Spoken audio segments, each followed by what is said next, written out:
Up next for the Miami Dolphins 2023 Prospect Spotlight, it is Notre Dame tight end Michael Mayer, long considered to be the consensus top tight end in the class. He may be slipping a little bit amongst the ranks, and that may put him in position to be added by the Dolphins. Who he is, how he'd fit, and where the Dolphins would have to find themselves to add him to the roster. You are Locked On Dolphins, your daily Miami Dolphins podcast. Part of the Locked On Podcast Network, your team every day. What is going on, Dolphins fans? It's Kyle Krabs of Locked On Dolphins, your team every day here on the Locked On Network.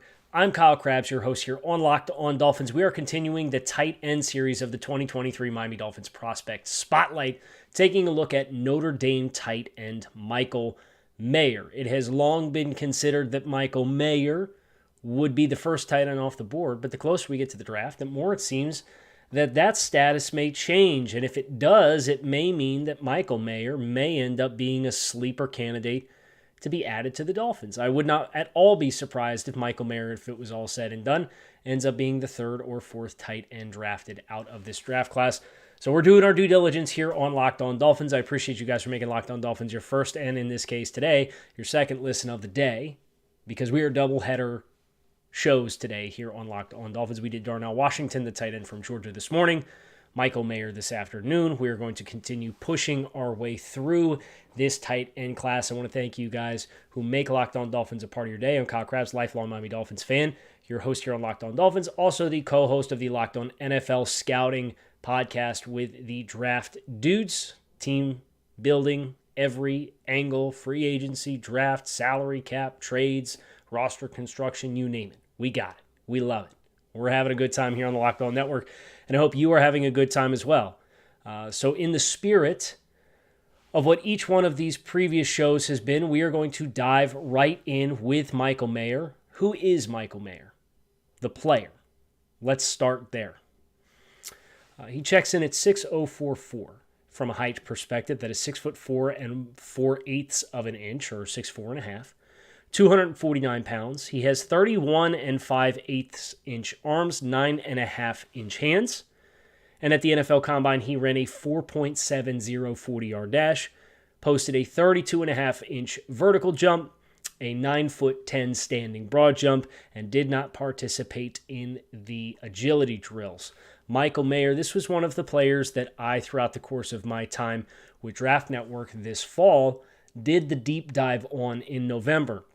So I have quite the extensive biography ready to touch base with. If you want to read the whole report, you can go to draftnetwork.com and search Michael Mayer and read the full report. But I want to set the table here as this was a 4-star recruit. Played his high school football at Covington Catholic in Kentucky. Was Gatorade's 2019 Kentucky Gatorade Football Player of the Year, and participated in the 2020 U.S.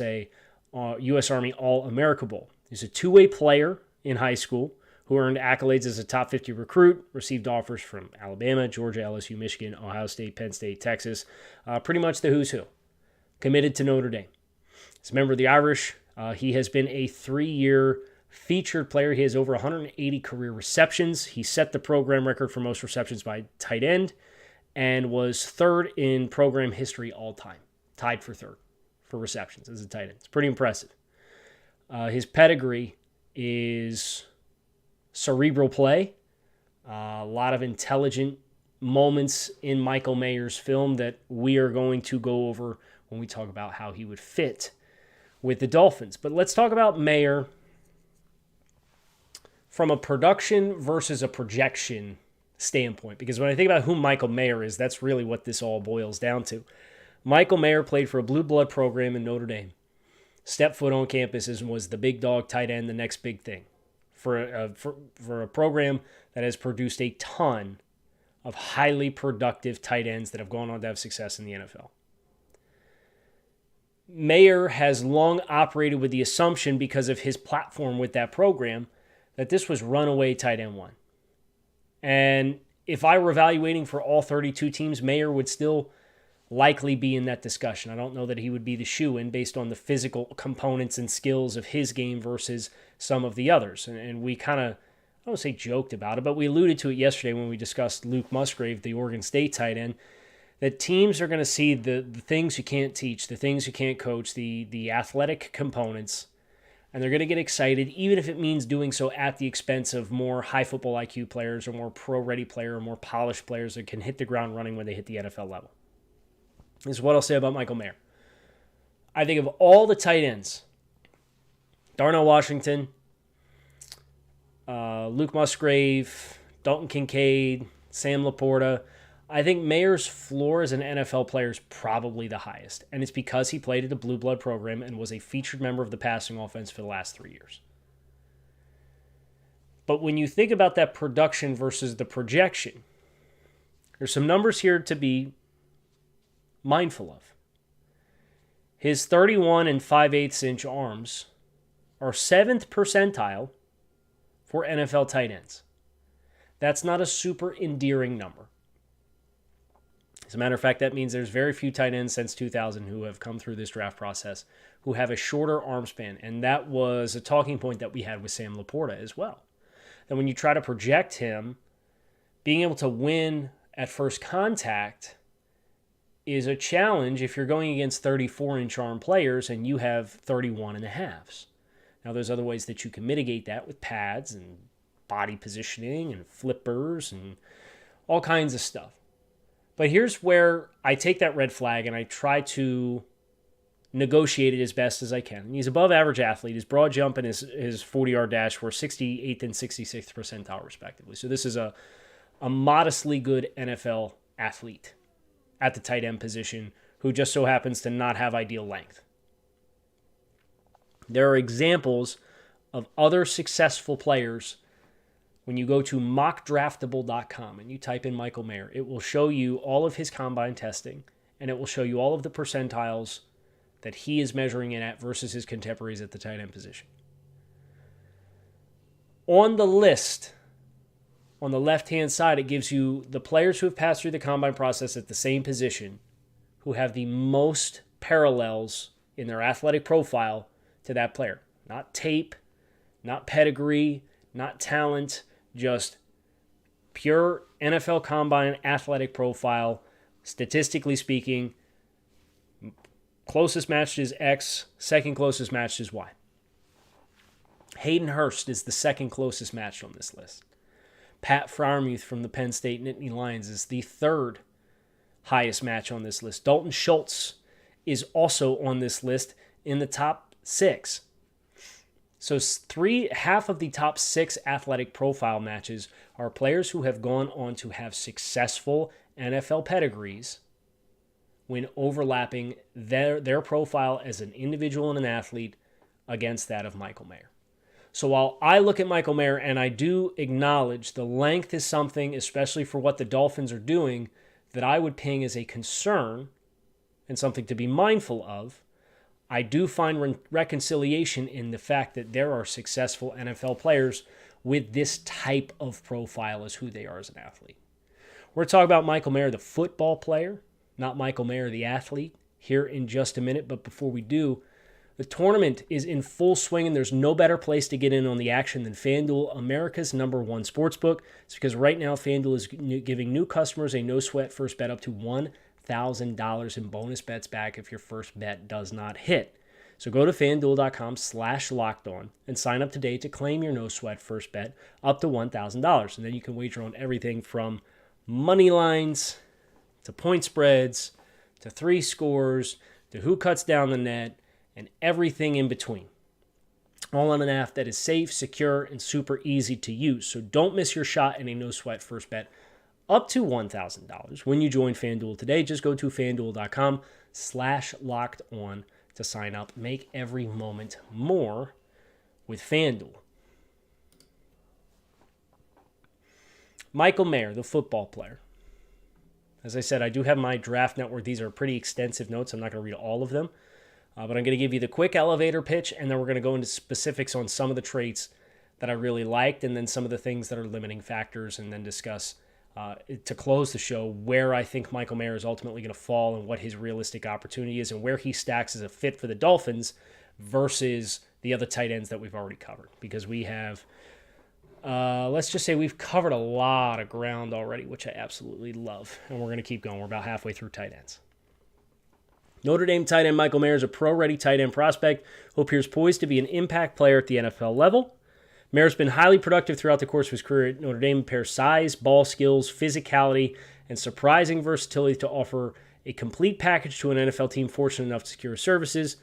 Expect Mayer to be ahead of the curve as far as NFL tight ends go and become a quality starter shortly after entering the league. That's very important with Mayer. A lot of NFL tight ends, it's a 2-year transition to realize what you're capable of being versus what you were at the college level, because now more than ever, the college game is a different animal than pro football. It's almost two different sports that have a lot of parallels. You wear the same gear and so on and so forth. It's just the rules, the spacing, the tempo. It's very different. First thing that comes to mind when I think about Michael Mayer and pro qualities is his hands. His ability to catch in traffic is sublime. Now, I'll say this, versus some of the other more dynamic athletes in this tight end room, or in this other tight end group, Mayer is in traffic more because his athletic profile is less overwhelming than some of the others. But his ability to catch the ball in traffic and with bodies on his frame jumps off the screen at you immediately. Soft hands, good ball skills, concentration over the middle of the field, adjusting to passes that test his catch radius. And he, more than anyone other than probably Sam Laporta, has endured a lot of bad quarterback play that has made catches unnecessarily difficult for Michael Mayer. And yet he takes that in stride. And because of that, I'm highly encouraged that in a timing-based offense with an accurate quarterback, he would probably be able to give you some consistent run after catch, even if he's not the mismatch player of a Laporta or a Darnell Washington from a size perspective.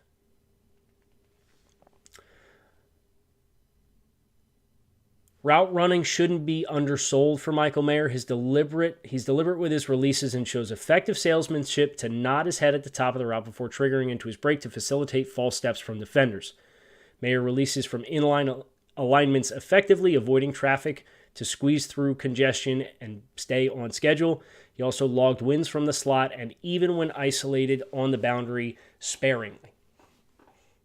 This is the part that really overlaps with Pat Freiermuth to me. And Freiermuth's become a fan favorite in Pittsburgh after coming out of Penn State a couple years ago.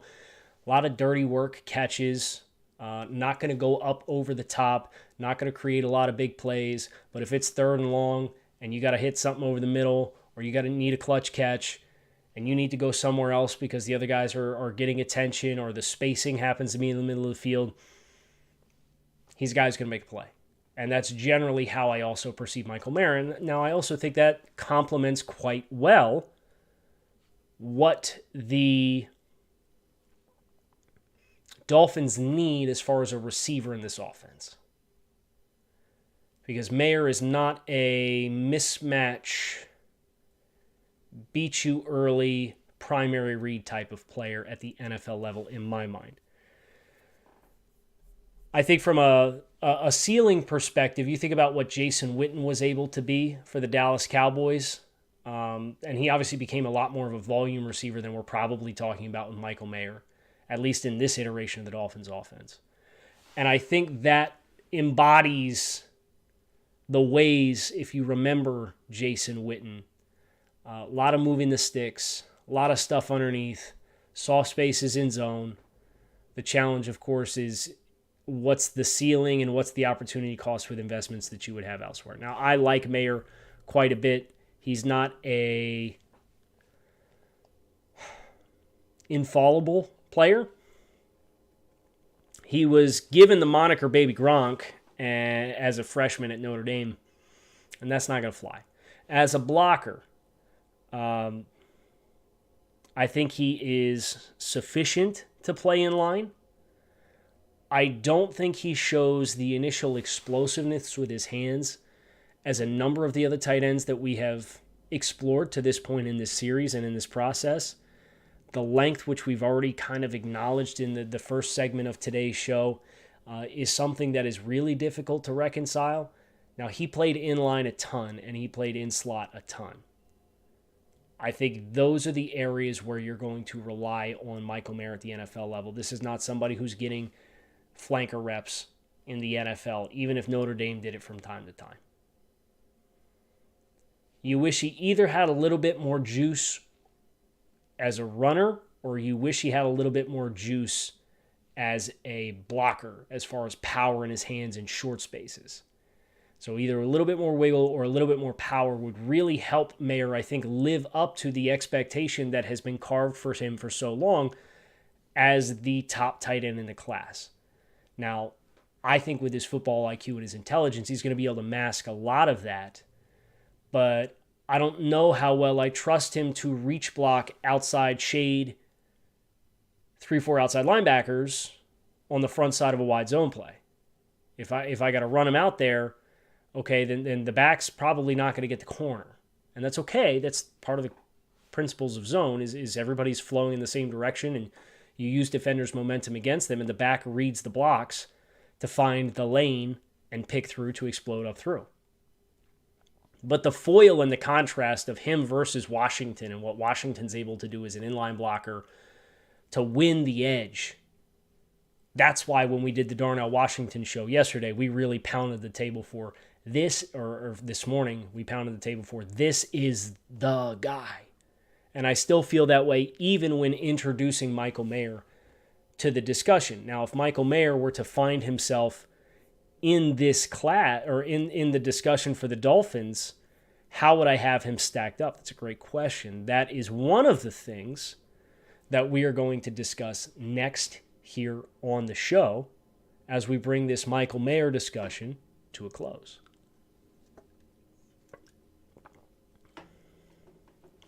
Specifically for the Dolphins, and that's the big note, I wrote the Mayer report for all 32 teams.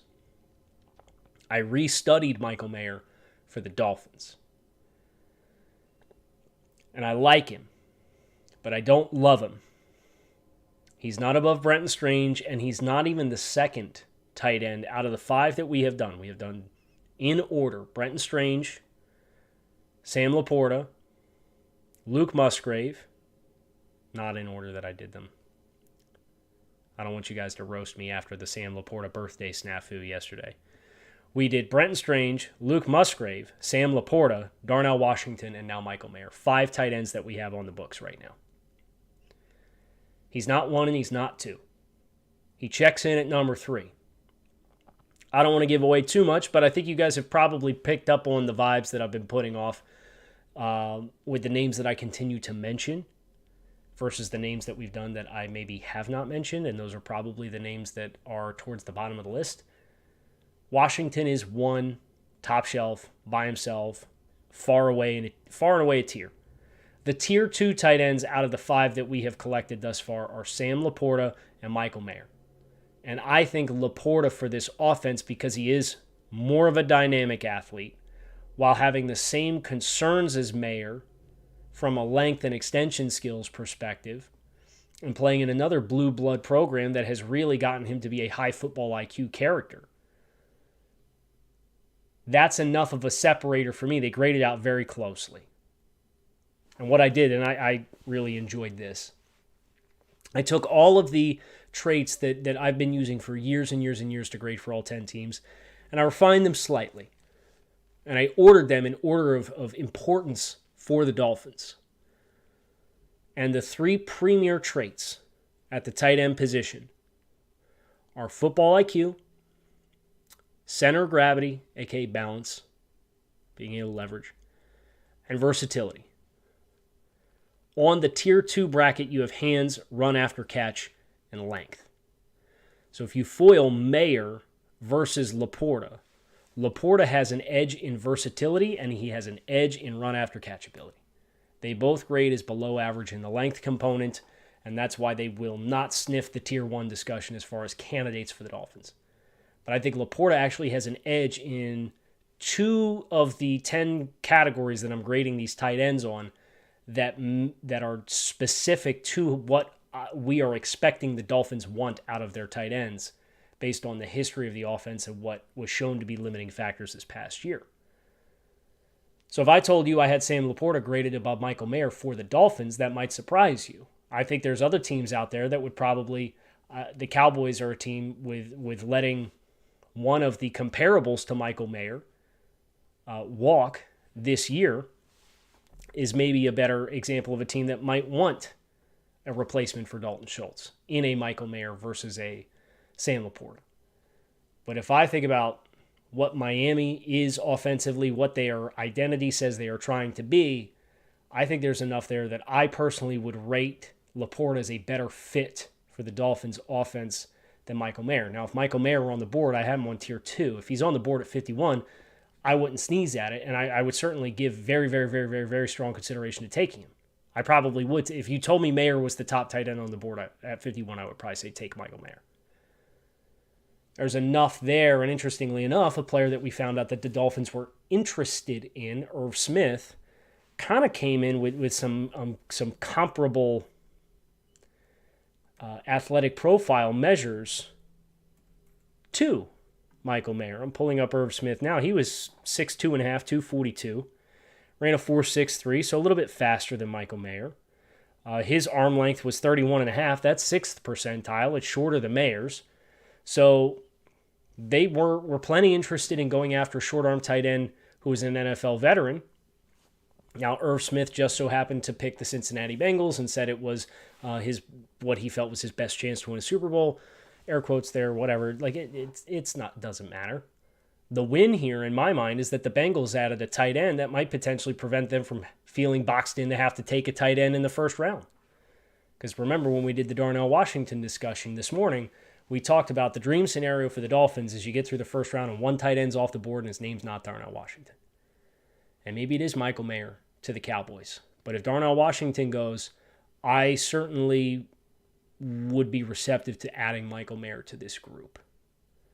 Mayer is a reliable, sturdy player. He's an unsexy player.